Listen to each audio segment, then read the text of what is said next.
All right, ladies and gentlemen, welcome to WBJ's presentation of the Coach Shawn Witten Show. I'm Stacy Street along with Tony Briggs, joined by head coach Shawn Witten. We're going to talk tonight about last week's heartbreaking loss with the Greenville Green Devils to end the regular season, but more importantly, the second half. We're going to talk about tonight's big playoff game as the Knox Carter Hornets come into Elizabethton for round one. Coach Witten, a lot of build up to last week. Didn't exactly turn out the way you want. Go ahead and let's give us some thoughts about last week's game. It's really tough, Stacey. You know, it's hard to even come back and kind of talk about it. Obviously it still stings. It hurts. Kind of disappointed that, 2-week preparation, came down to a couple of mistakes. And a really good football team that kind of capitalized on some of our mistakes. The guys played hard, played resilient, played tough. Got the game to the fourth quarter, tie game, and an opportunity to kind of dig deep, fight to the end, and kind of let it slip away. But I think that you got to kind of close the door on it really quick.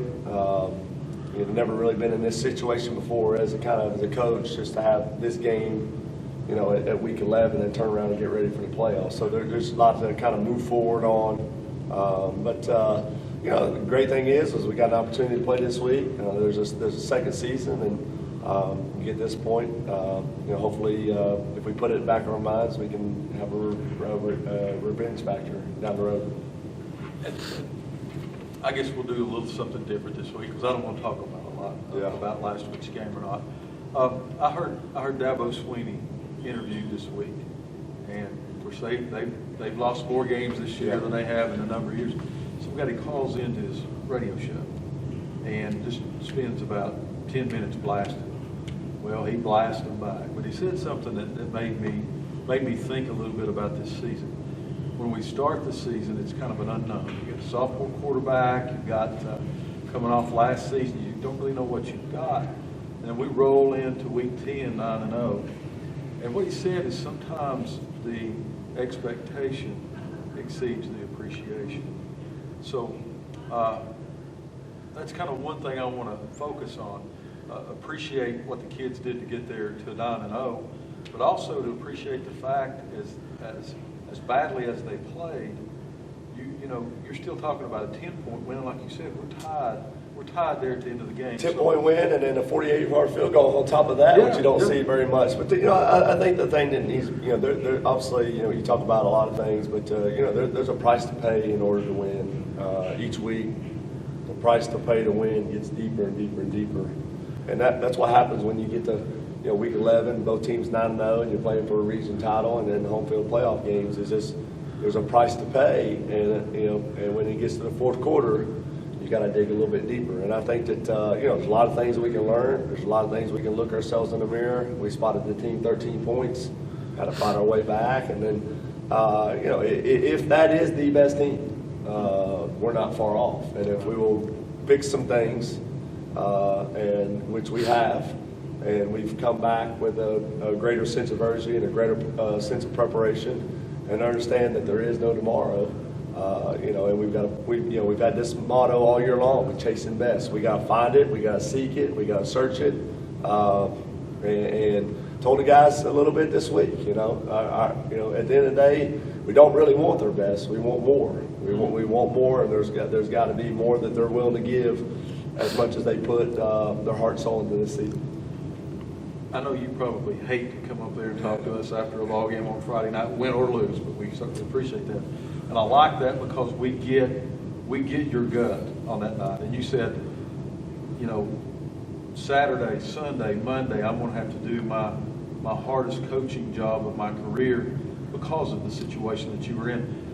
What did you do this weekend, and what was your message to the team when you came in? Well, I think the biggest message that we try to speak today, and anybody that knows me, is we just try to speak the truth, and sometimes the truth hurts, and we can indeed agree to disagree, but I thought the players needed to know how I felt, and I needed to kind of know where I stood, and and then the things that we need to do to get fixed. And you got Monday, Tuesday, Wednesday, Thursday, a pre-thing Friday, and there is no tomorrow. So just try to speak the truth, try to speak honesty, try to speak from the heart, and it just obviously we're disappointed and wanted a better outcome, and understand that sometimes things happen for a reason. Coached 17 years and over 200 football games. That I speak a lot about the shared experience, and understanding that been down this road before, understand what it takes to get back, and we got two decisions to make.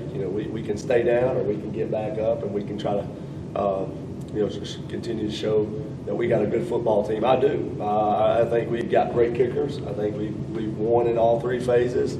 I think we've got a complete football team. Came up a little short, and now we got to bounce back and just understand that we got 19 seniors, and senior leadership is more important than ever, and need those guys. And then I think we've had a good week, and then hopefully it's about survival mode, and making sure that we got to do whatever it takes at the end of the day to make sure that we play the best 48 minutes we can in order to get to round two. A little bit about the Green before we move on. You go into it, like you said, we kicked a field goal. We tied up 13-13 after we spotted them 13 points. From that point on, we outscored them. We outscored them by 7 points. You get the field goal, you feel like Uncle Mo's wanting to come over. They get a good kickoff. We get good coverage. Pin them back inside, right around the 25, 26-yard line. And then all of a sudden, boom, just like that, it just seems like one missed tackle, one missed block assignment, everything just collapsed. Well, Tony, I think that what goes back to you got to preach is there's guys that play really well, there's guys that didn't have good games, but it's about the team, and unfortunately, I can play really well, but a team don't win. It doesn't mean anything. Right. And I think when you get in football games like we had Friday night against a really good team, those guys work pretty hard too. I know that they do some 6:30 a.m.s as well, and they got a lot of gut-built guys that they have grit, toughness, resilience. Don't turn the football. They got a kid that their team believes in, and they put the ball in his hands, and he came through and made some plays. So I think there's just more of guys got to understand that it's a team football game, and if you're going to win as a team, you got to lose as a team, you got to bounce back as a team. There's got to be, at no point in time during the course of the game can you have guys that have their own agendas. Guys got to truly trust each other, believe in it, and I think there's just a lot of growing process even for our team. As experienced as we are, as many tough battles we can play, you can always learn something from a situation. So hopefully our guys have. But it just comes, it's obviously with 2 weeks of preparation, you think our guys are going to play a little better. Kind of be confident in the game plan and believe in one another. And there's some situations that came about that we didn't really put our best foot forward. And we had times, we had moments, I thought we did a really good job attacking the line of scrimmage. We let them slip away there. We actually, to that point, we had held Carson Quillen to about 80 yards rushing, which is pretty phenomenal. But he's a really good football player, and I said it 2 weeks ago when we signed up to play these guys. The reason why this game is really good is because you got a bunch of good football players on both teams, and they made a few more plays than we did. Final thing to talk about last week. You mentioned that how hurt this defeat hurt. What does our kids learn from? What can they look back and pick up and move forward onto the next season, as you call it? Well, I think it's truth. It's reality. Who you gonna listen to? As good as you think you are, and then you're never as bad as sometimes you think that people say. But there's a lot of people that jumped off our bandwagon within one performance. It's about who they're gonna listen to. They're gonna continue to listen to the message. They're gonna continue to fight. Come to practice with a sense of urgency to get better. Understand there's things that each individual's got to fix. Continue to build on those strengths and work on those weaknesses. And I think it's come back to right now. The only people we've got to believe is the one in that locker room. And, if we have one guy that truly doesn't believe, then it's going to bring the entire team down. So just a lot of truth, a lot of reality, a lot of uncomfortable and uncommon, conversations that needed to take place. And, there's never too late to have that heart-to-heart talks and make sure that, we got the second season around the corner. And we got a really good football team coming in here tonight. So just... we've said this a lot of times, Tony. This game makes you 10 times better when you win or lose, because the things that we've been trying to hide, the things that we've been trying to cover up, when you play a really good team, those things stand out. And Friday night it stood out. Too many turnovers, too many missed tackles. We didn't protect the quarterback at times. And then, when you play a really good football team, disciplined like Greenville is, they're going to make you pay for it.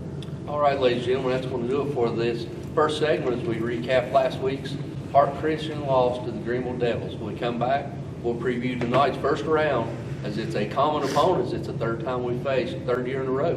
Matter of fact, we faced the Carter Hornets from Knoxville. All that to come after these words.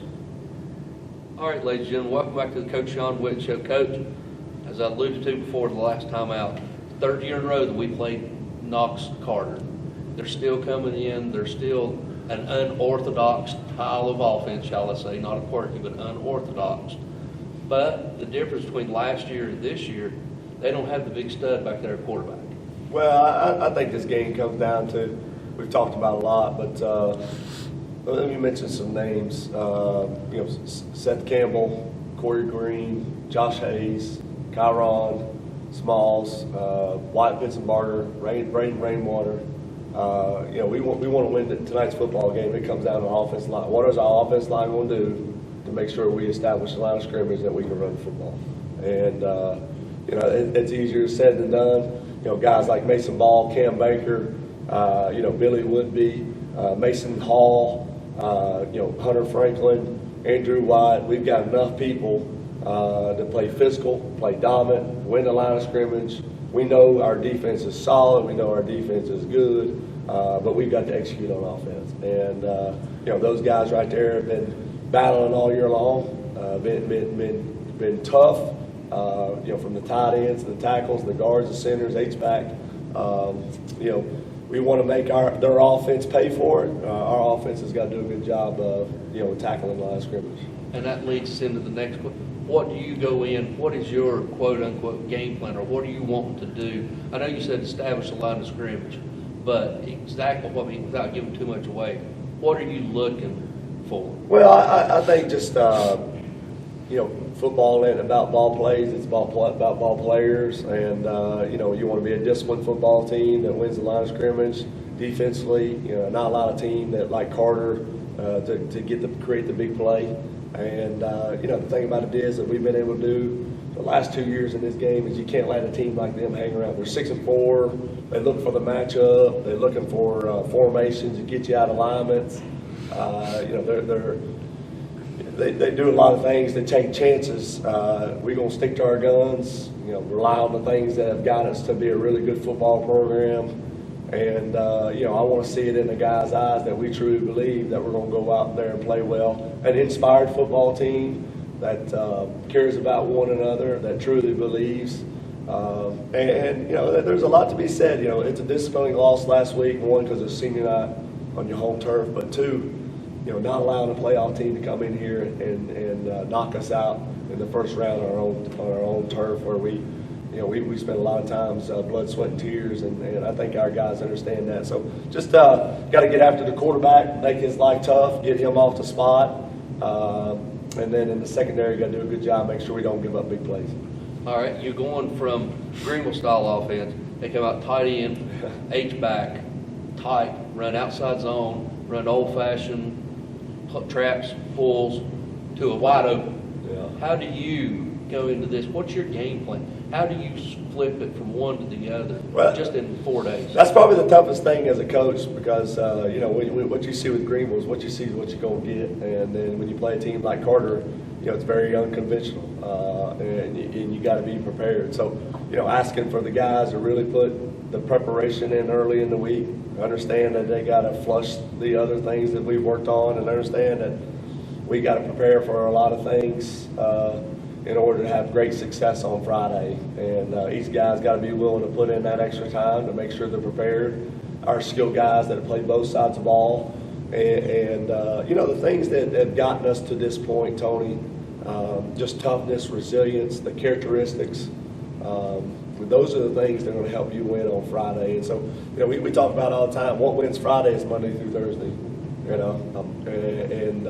our program's been here and done that, but if the guys don't take care of business, Carter's good enough at 6-4 team that they can score some points, They play a little bit all over the place on defense, and they're good enough to come in here and upset you if you don't play to our standard of football.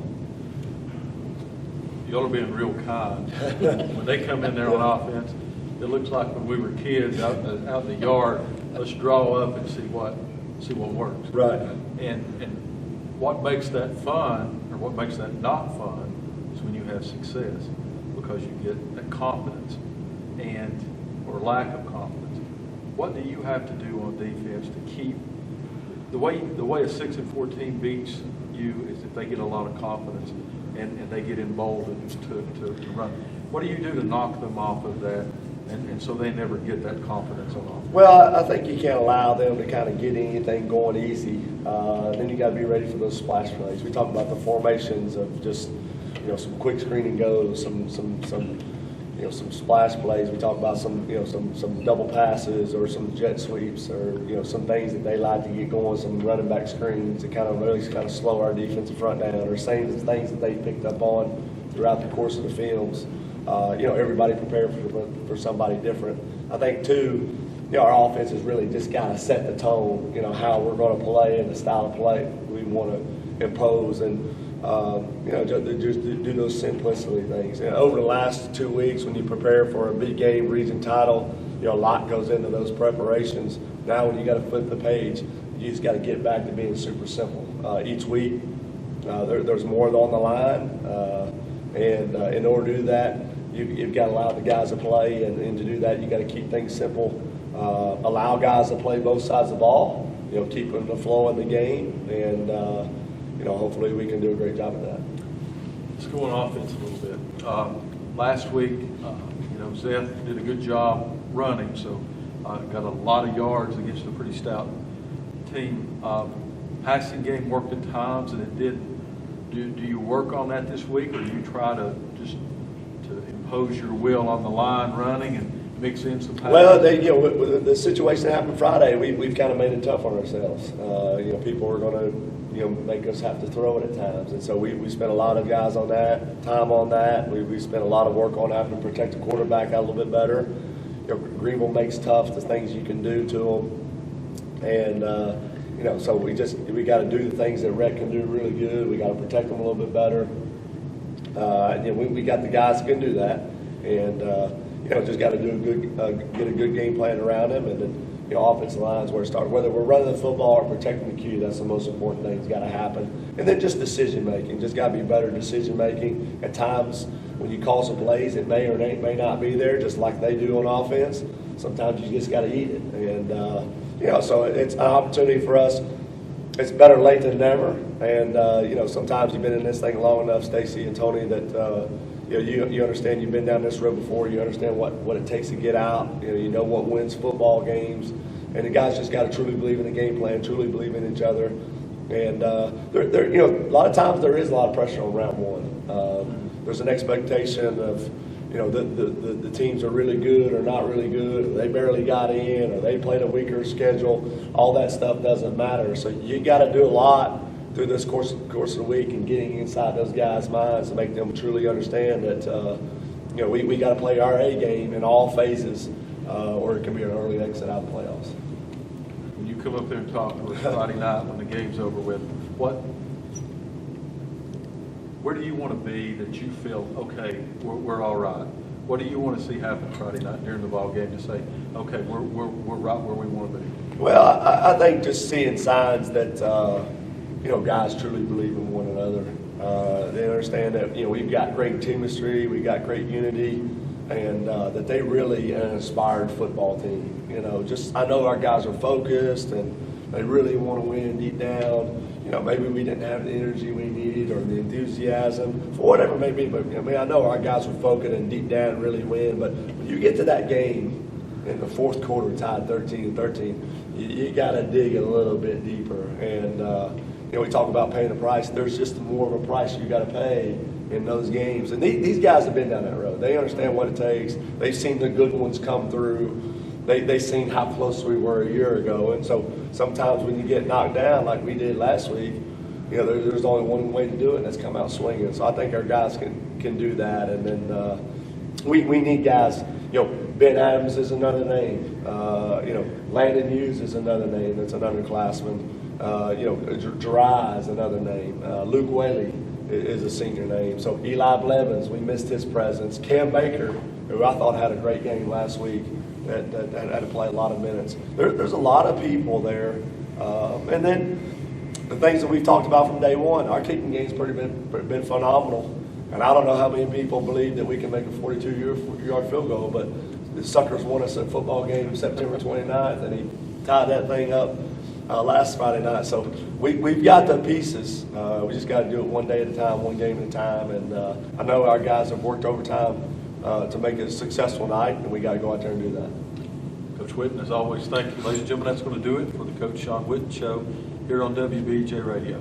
We're going to go back to the station to hear some words from our sponsors.